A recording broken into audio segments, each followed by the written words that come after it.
তো এই ভিডিওটা হলো কীর্তনের দ্বিতীয় দিন সূর্য পূজার সময়, আর সূর্য পূজা করছিল কীর্তনিয়া শ্রী মানস চক্রবর্তী। তো আমিও সূর্য পূজার অঞ্জলি দিয়েছিলাম। আর এখানে সূর্য পূজার সময় মাথায় ডালা নিয়ে যারা যারা সূর্য পূজা করে তারা সবাই প্যান্ডেলের চারিপাশে 3 বার পরিক্রমা করে।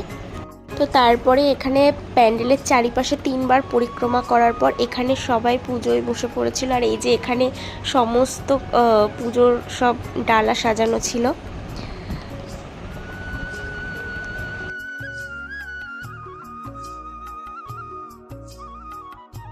তারপরে পুজো শেষ হওয়ার পর এখানে আরতি করা হচ্ছিল। তো তারপরেই এখানে সূর্য পূজার যে সিঁদুরটা, সেই সিঁদুরটা সবাইকে পরিয়ে দিচ্ছিল, আর আমাকেও পরিয়ে দিল।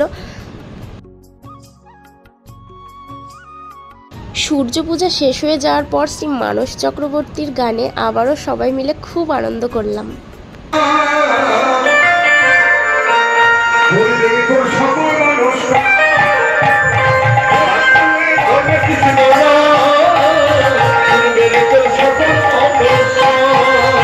আর দেখো সূর্য পূজার সময় এখানে প্রচুর ভক্তের সমাগম হয়েছিল। আর এটা দেখো সূর্য পূজার শেষে এখনো প্রচুর মানুষের ভিড় ছিল।